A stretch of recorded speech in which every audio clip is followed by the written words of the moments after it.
우리 성경 말씀 함께 보겠습니다. 성경 말씀은 요한복음 5장 10절에서 18절까지 보도록 하겠습니다.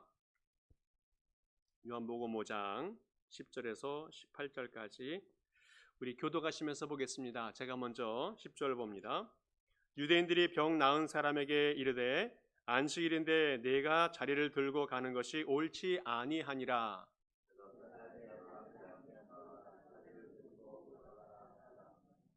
그들이 묻되 너에게 자리를 들고 걸어가라 한 사람이 누구냐 하되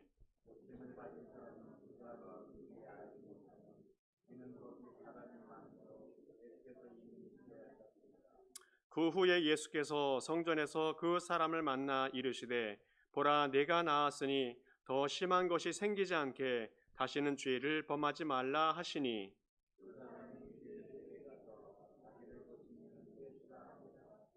그러므로 안식일에 이러한 일을 행하신다 하여 유대인들이 예수를 박해하게 된지라.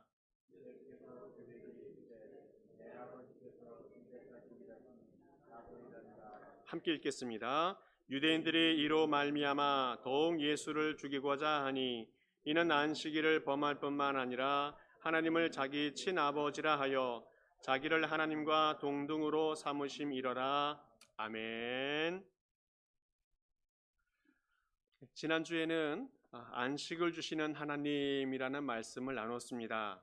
하나님께서 우리에게 안식을 주신 것은 하나님을 바라보게 하는 그런 이유가 있었고, 또 우리의 심신이 회복될 수 있는 그런 축복의 시간이 되라고 안식을 주셨다 말씀을 드립니다. 또한 이 일을 통해서 새로운 계획을 설계하고 추진해가는 귀한 시간이 될 수 있도록 안식을 주셨다는 말씀을 드렸습니다. 하나님 우리에게 안식을 주신 것은 쉼을 통해서 쉼이 끝이 아니라 앞으로 한 걸음 더 나아갈 수 있는 발전적인 삶을 살아가기 위한 쉼이었다는 것을 말씀을 통해서 알게 되어집니다. 그래서 유대인들은 안식일을 굉장히 중요하게 여겼습니다. 그래서 절대적인 율법으로 삼아서 신앙생활을 했습니다. 그들은 이 안식일을 일상생활과는 좀 다르게 아주 특별한 날, 중요한 날로 지켰습니다. 특별히 온 세상에 흩어져 살았던 이 디아스포라 기간 동안에는 자신들의 정체성을 지킬 수 있는 유일한 것이 안식일이었기 때문에 안식일을 더 절대적인 율법으로 지키면서 신앙생활을 해오게 되었습니다.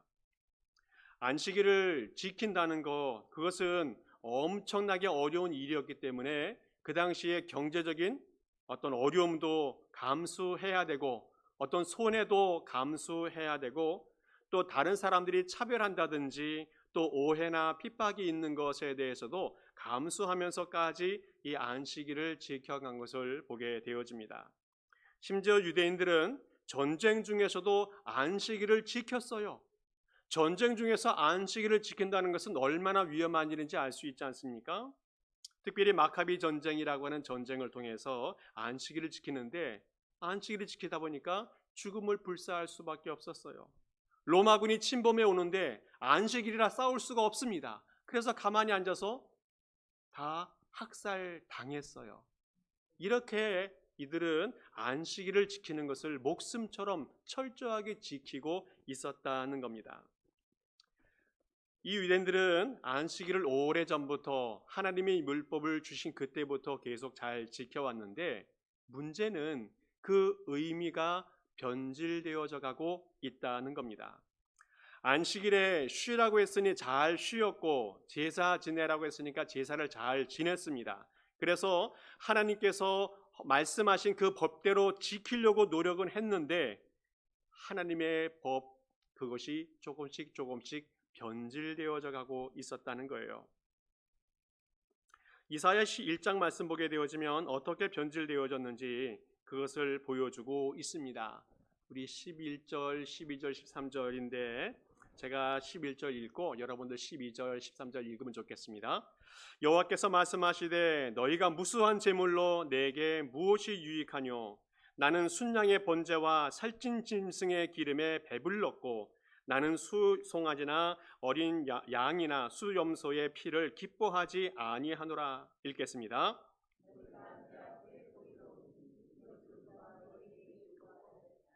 내 마당만 밟을 뿐이니라.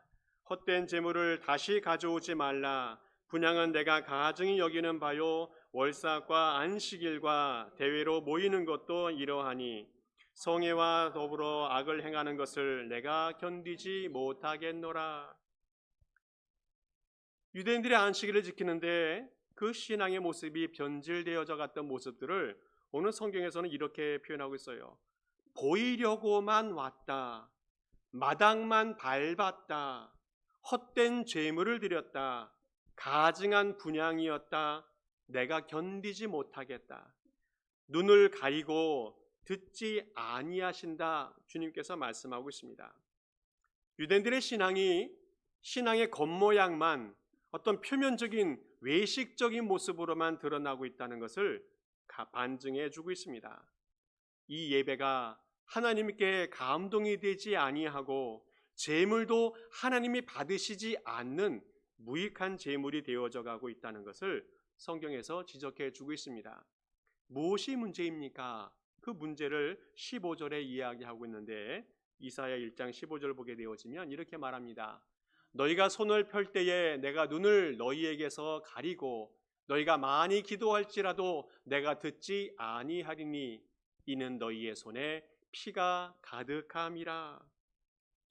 유대인들의 신앙이 삶이 위선적이고 이중적인 삶이 되어지다 보니까 하나님이 그것을 참지 못하신다는 겁니다. 거룩하게 예배를 드리기는 드리는데 그의 삶에는 피가 있는 삶을 살고 있는 이중적인 모습에 대해서 하나님이 지적해 주고 있어요. 결국 이런 이중적인 삶, 안식일은 잘 지켰지만 결국 하나님 앞에 심판과 징계를 받게 되어지고 나라도 멸망을 하게 되어집니다. 그 후에 예수님의 시대가 되었을 때에도 유대인들은 이 안식일을 더 열심히 지키려고 노력을 했어요. 왜 그런가 하면 자신의 나라가 망한 이유가, 하나님에게 심판을 받은 이유가 안식일을 잘 못 지켰기 때문에, 더 철저하게 지키지 못했기 때문이라고 생각했기 때문에 더 철저하게 안식일을 지키려고 노력했던 사람들의 모습이 있어요. 근데 그 철저하게 지키는 그 모습 속에서 문제점은 무조건 쉬는 것에 포커스만 맞춰져 있었다는 겁니다. 예레미야서 17장을 보게 되어지면 안식일에 예루살렘에서 어떤 사람이 예루살렘 성문에 들어오는 것을 막아야 되고 또 일하는 것을 막아야 되고 조상 때부터 우리에게 명령하신 명령을 잘 지켜야 한다는 말씀을 해주고 있어요. 또 느헤미야 13장 말씀에서도 안식일에는 술투를 밟고 또 곡식단을 나귀에 실어 운반하며 포도주와 포도, 무화과와 여러 가지 짐을 지고 안식일에 예루살렘에 들어와서 음식을 파는 사람들을 경계해야 된다고 지적해 주고 있습니다. 안식일에는 아무것도 하지 말라는 거예요. 그리고 그것을 지켜야 한다고 그들 스스로가 이야기하고 있습니다. 그래서 유대인들은 이 안식일을 지키는 법이 너무너무 규정이 심해서 안식일에 지켜야 될 법만 39가지를 만들어 놓았다고 이야기하고 있습니다. 그런데 오늘 성경과 또 여러 가지 예수님의 말씀들을 찾아보면 예수님의 생각은 달랐다는 거예요. 예수님은 안식일에도 일하시는 분이었다는 것을 알 수가 있습니다. 예수님은 무엇인가 계속 일을 하시는 분이었던 것을 성경을 통해서 보여줄 수 있어요. 예수님도 안식일을 지켰습니다. 그러나 예수님도 안식일을 지키는 과정 속에 쉼이라고 하는 그 개념을 뛰어넘으시는 것을 볼 수가 있어요. 예수님은 안식일을 지켰지만 이 안식일에 더 귀중한 일, 더 새로운 삶, 이런 것을 추구하면서 안식일을 지켜갔다는 것을 알 수가 있습니다. 예수님은 안식일을 잘 지키되 더 의미 있는 것, 더 가치 있는 것, 더 복된 것, 더 신앙이 깊어지는 것을 추구하면서 안식일을 지키고 있는 것을 알 수가 있습니다. 오늘 성경 요한복음 5장 말씀을 보았는데 거기에는 안식일에도 일하시는 예수님의 모습을 이야기해 주고 있어요. 예수님이 예루살렘 베데스다 연못을 방문하게 되어지는데 거기에서 38년 동안 병자로 살았던 사람을 만나게 되어집니다. 이 베데스다 연못이라고 하는 것은 언제든지 많은 병자들이 모여 있었던 곳이라고 성경에서 기록하고 있어요. 왜 그런가 하면 그 연못에는 천사가 가끔 내려와서 물을 진동시키게 되어지는데 그때 누구든지 가장 먼저 그 연못에 들어가는 사람은 무슨 병에 걸렸든지 다 낫게 되어지고 있었기 때문에 그렇습니다. 예수님이 찾은 그 날도 많은 병자들이 모여 있었었는데 그 도중에 특별히 한 사람을 예수님이 만나게 되어집니다. 38년 동안 움직이지도 못하고 너무 불편하게 누워서 생활했던 그 병자를 만나게 되어져요. 그 마음속에 낫고자 하는 그 마음은 아주 열망이 강했지만 스스로 구원할 수 없는 그런 사람이었습니다.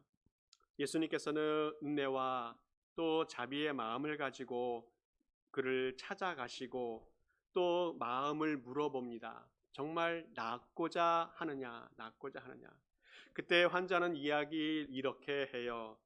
내가 낫고자 하는 마음이 있는 것을 이렇게 표현하고 있습니다. 나를 못에 던져주고 먼저 들어가고 싶은데 누가 나를 도와주지 않아서 다른 사람이 먼저 들어가니까 내가 병에서 나올 수가 없습니다.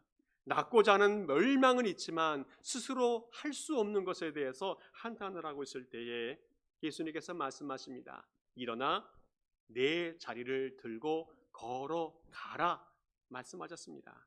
그랬더니 무슨 일이 벌어집니까? 그 환자가 일어났어요.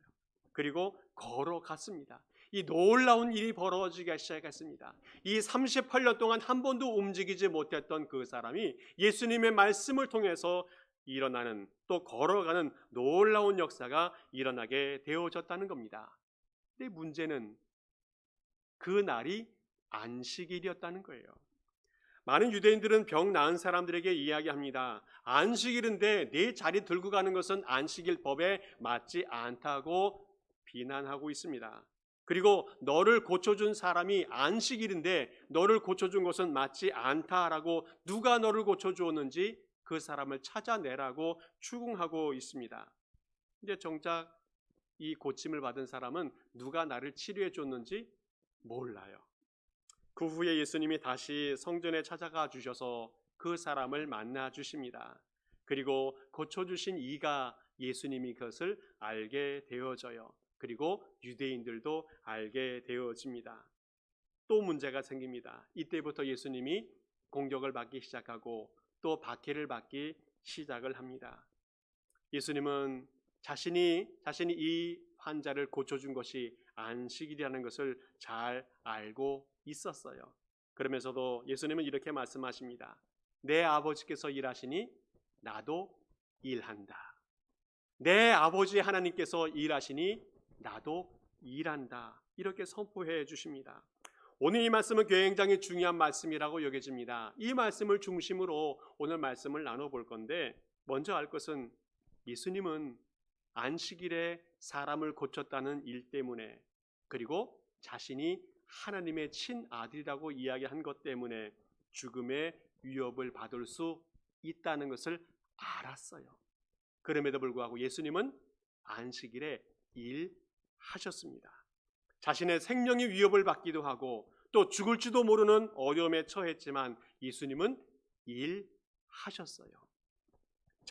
예수님은 자신의 생명을 걸고라도 진리가 선포되는 일들을 위해서 사람을 구원하는 일들을 위해서 자신의 생명의 위협도 감수하시는 분이 우리 주님이셨다는 겁니다.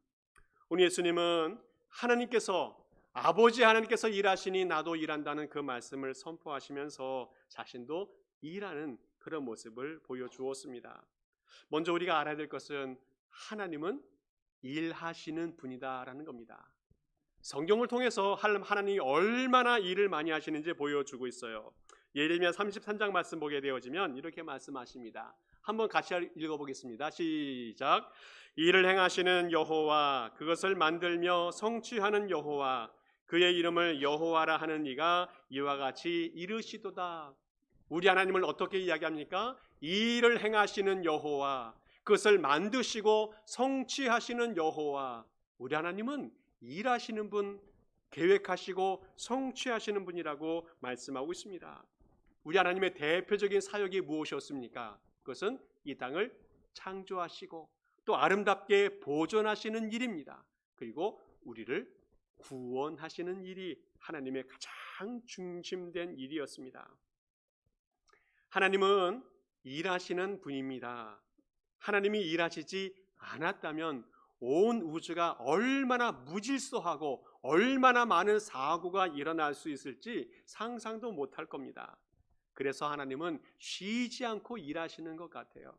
지구가 움직이는 것, 별들이 움직이는 것, 봄이 되면 꽃이 피고 또 가을이 되면 열매를 맺게 되는 것, 또 겨울이면 아무것도 안 하는 것처럼 여겨지지만 그 땅 속에서 생명이 싹트게 되어지는 일들, 이 모든 일들은 하나님의 주권과 하나님의 놀라운 솜씨 속에서 일하심으로 이런 일들이 이루어지고 있다는 겁니다.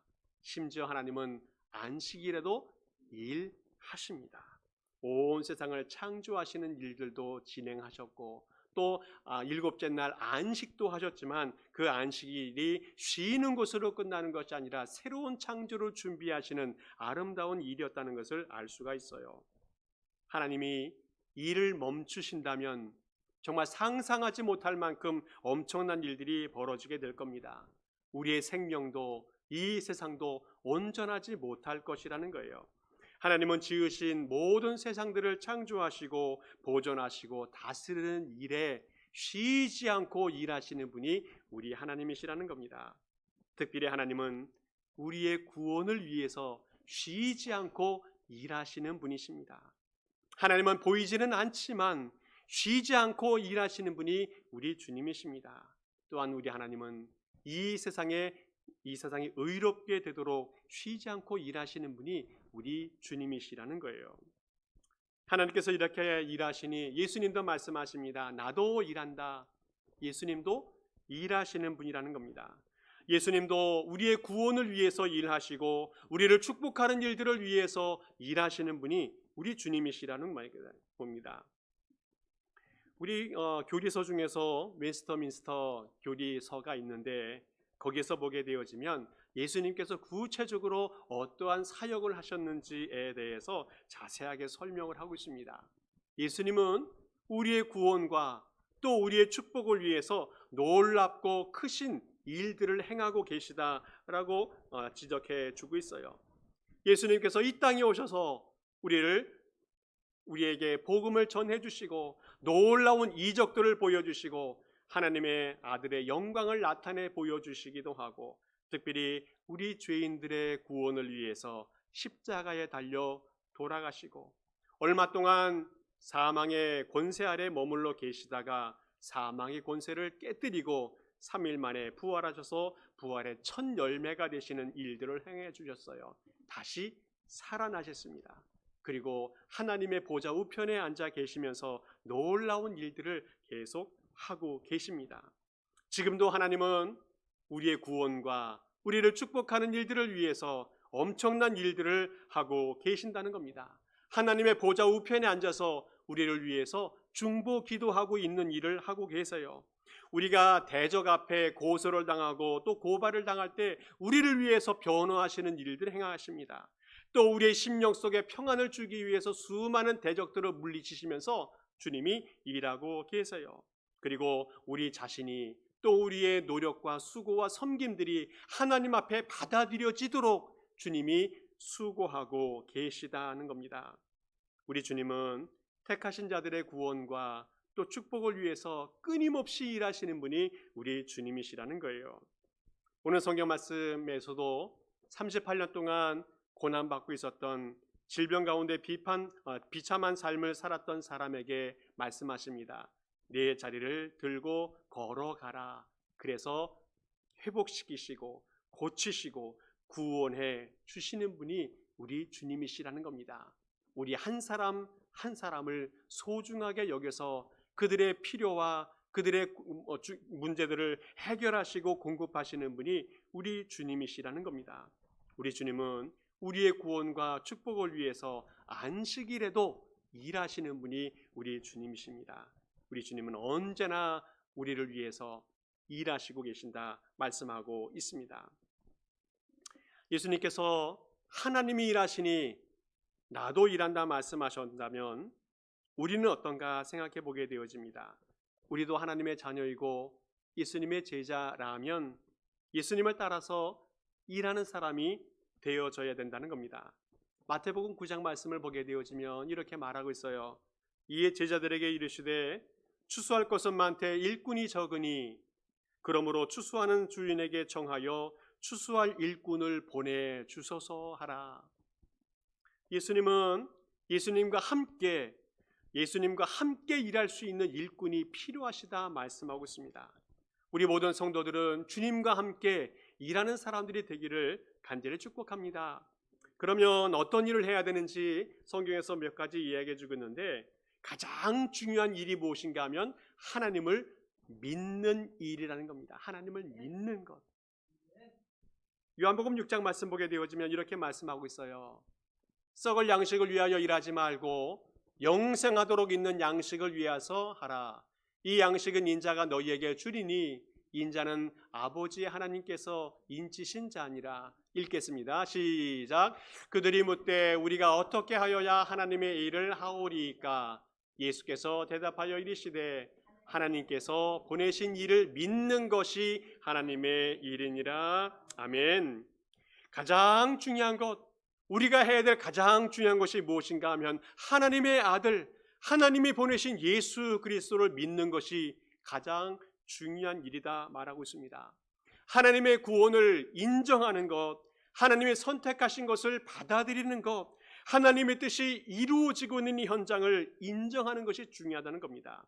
하나님이 보내신 예수 그리스도를 나의 구주로 영접하고 내 마음속에 환영해서 받아들이는 것, 이것이 제일 중요한 일이다 말씀하고 있습니다. 하나님께서 우리를 통치하십니다.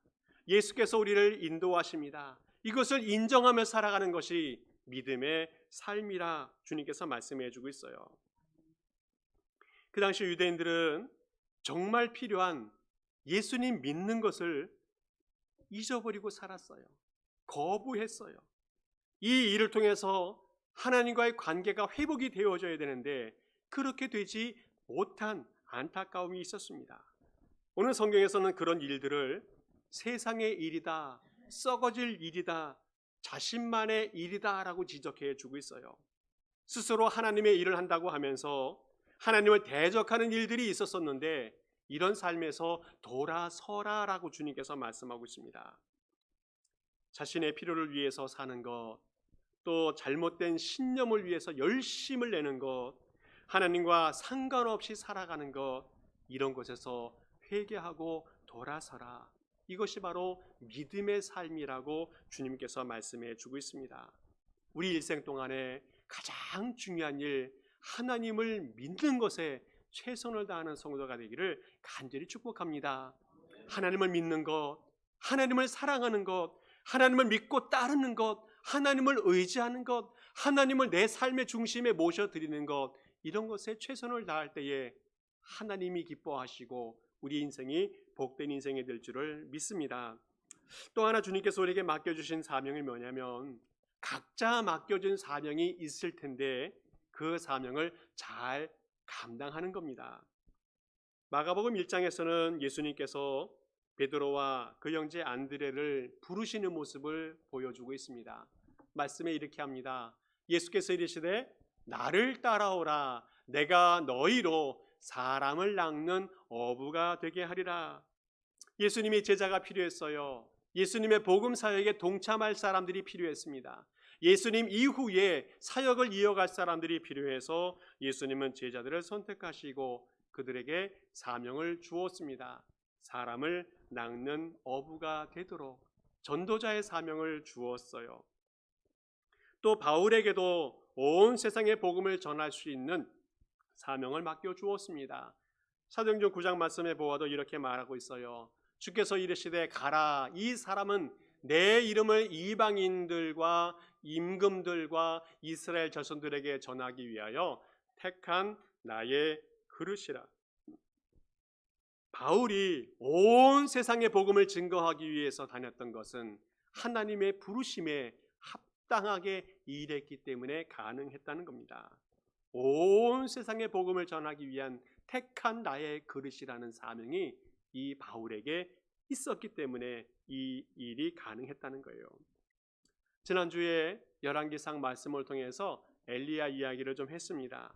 하나님께 놀라운 종으로 부름받았지만 절망하고 또 탈진하고 쓰러진 이 엘리야, 하나님 앞에 반항하고 또 원망했던 이 엘리야, 정신적으로도 육신적으로도 또 영적으로도 많이 낙심되어지고 또 탈진되어져 버린 이 엘리야, 그러나 하나님이 그를 회복시키셨다 말씀드렸습니다. 충분히 잠을 재우고 먹이고 또 쉬게 하고 하시면서 육신이 회복되게 해 주시고 또 하나님과 대화하고 위로하시면서 정신적으로도 회복해 주시고 또 신비한 체험을 주시어서 영적인 회복도 주셨습니다. 그리고 더 중요한 것은 하나님께서 그에게 새로운 사명을 주셨다는 거예요. 아람 나라에 가서 새로운 왕 하사엘을 세우라 명령해 주셨어요. 또 북이스라엘에 가서 새로운 왕 예후를 세우라 말씀해 주시고 있습니다. 또 후계자인 엘리사를 기름 부어 세우라 말씀해 주었어요. 회복이 되었다면 이제 다시 일어나라 주님께서 말씀하십니다. 그리고 사명자로서 새로운 일을 감당하면서 살아가라 주님께서 말씀해 주고 있습니다. 오늘 주님께서 우리에게 뭐라고 말씀하십니까? 하나님이 우리 각자 사람들에게 사명을 주시고 달란트를 맡겨주시는데 그 사명을 감당할 것을 당부해 주고 있어요. 온 세상에 다니면서 하나님의 나라를 만들어주는 사명, 또 어떤 사람에게는 국가적인 차원에서 정의와 평화를 위해서 열심히 일하는 그런 사명, 또 어떤 사람에게는 영적인 세계 속에서 복음을 증거하면서 살아가는 사명, 이런 사명들을 각자에게 다 주었는데 그 사명을 잘 감당하면서 살아가라 가르침을 우리에게 주었습니다. 가정에 있든지 직장에 있든지 교회에 있든지 하나님의 일을 하면서 살아가라 주님께서 우리에게 당부해 주고 있다는 겁니다. 그 일은 각자마다 다르겠지만 그 모든 일들은 하나님이 맡겨주신 일이라는 것을 깨닫고 살아가는 자세가 중요하다는 겁니다. 말씀을 정리합니다. 우리에게 성도들 한 사람 한 사람을 보면 직장 일이든 또 가정 일이든 교회 일이든 얼마나 열심히 살아가는지 알 수가 없어요. 정말 바쁘게 살아갑니다. 어떻게 체력을 유지하고 또 살아가는지 정말 놀라울 만큼 열심히 살아가는 것을 보게 되어져요. 평일에도 또 주일에도 또 눈에 보이지 않게 눈에 보이게 사역에 열심히 애쓰는 사람들이 많이 있는 것 같습니다. 직접 앞장서서 일하는 분들 계시고 또 뒤에서 후원하면서 중보기도 하는 분들도 계시고 정말 어떤 형태로든 간에 열심히 일하면서 살아가는 것을 보게 되어져요. 그런데 그때 이런 생각이 듭니다. 일을 열심히 하면서 그 마음속에 왜 나만 이렇게 열심히 일하나, 혹시 원망하거나 또 불평이 생기진 않았는지 한번 돌아보는 시간이 되면 좋겠습니다. 이때 예수님의 말씀을 한번 기억해 보시면 좋겠습니다. 하나님도 일하시니 나도 일한다. 더 중요한 것은 하나님도 일하시고 예수님도 일하시는데 우리를 위해서 일하고 계시다는 겁니다. 우리를 위해서 일하고 계시다.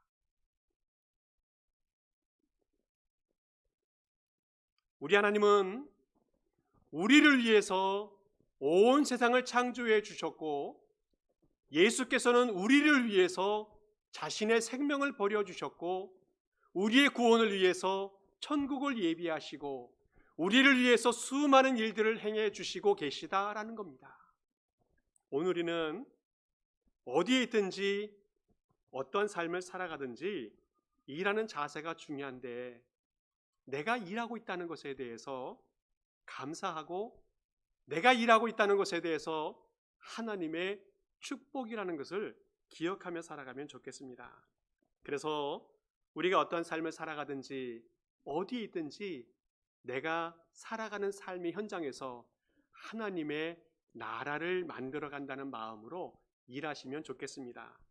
그래서 내가 살아가는 삶의 현장 속에 하나님의 사랑을 심어가고 하나님의 평화를 심어가고 하나님의 화해를 심어가고 하나님의 위로를 심어가는 삶, 그런 삶을 살아간다면 정말 주님이 기뻐하시는 사람이 될 줄을 믿습니다. 예수님께서 하나님이 일하시니 나도 일한다 말씀했던 것처럼 우리도 주님을 위해서 열심히 일하고 또 하나님의 나라를 위해서 열심히 일하면서 귀한 열매 맺어가는 복된 성도 될 수 있기를 간절히 축복합니다. 함께 기도하겠습니다. 하나님 아버지 감사합니다.